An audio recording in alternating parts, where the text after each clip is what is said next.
Good afternoon, everybody. It is windy and it is rainy and wet and cold and stupid outside, and I hate it. I just wanted to give you a second of a little look into my experience as a Christian.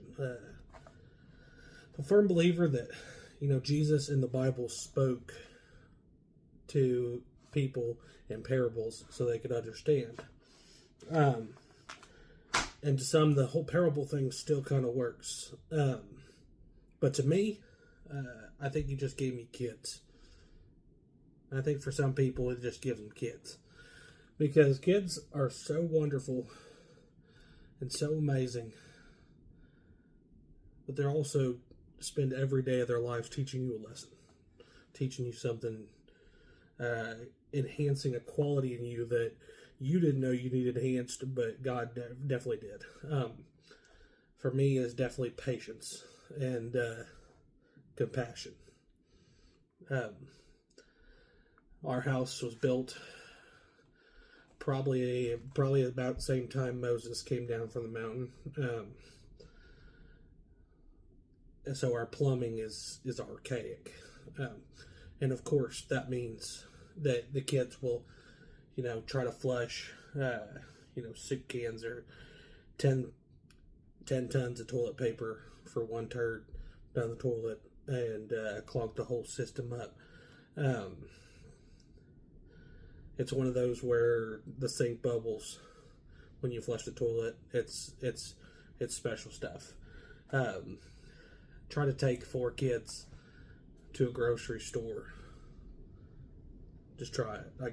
Just take them to a grocery store by yourself. It's a life-changing experience. I encourage you guys to do that once in your life, just to figure out what patience means. But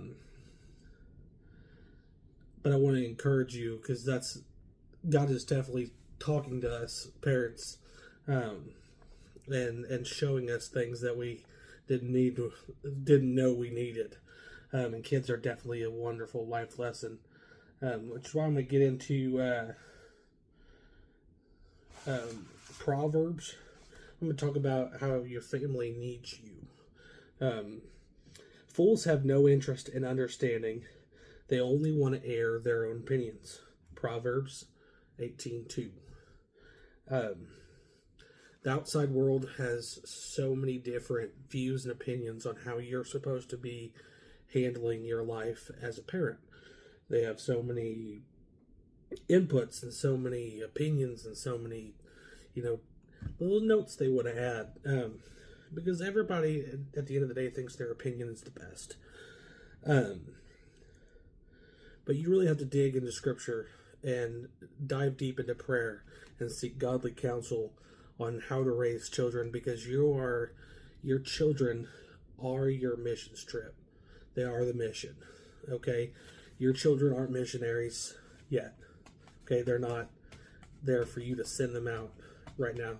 You're supposed to be ministering to them and teaching them and showing them the love of God and the compassion of God and discipline and obedience and honor. That's on you. So, tough luck. There's always going to be people talking. You're always going to be doing something wrong. You're always going to be the bad guy. You're always going to be not doing something right. Okay? So I encourage you guys to block out the noise the best you can. I know it's anxiety inducing. I know that it's like nails on a chalkboard to hear someone, especially the people that don't have kids, to tell you how you're screwing stuff up. But make sure your kids are loved and cared for and have a safe environment to live. Your house doesn't have to be spotless, but man, make sure there's no, chemicals or sharp stuff laying around. The no-brainer stuff. Don't leave trash laying around on the floor. The no-brainer stuff. These kids need a safe, consistent environment, and I can't stress how much I want to say how important the idea of consistency is for them. They are stressful.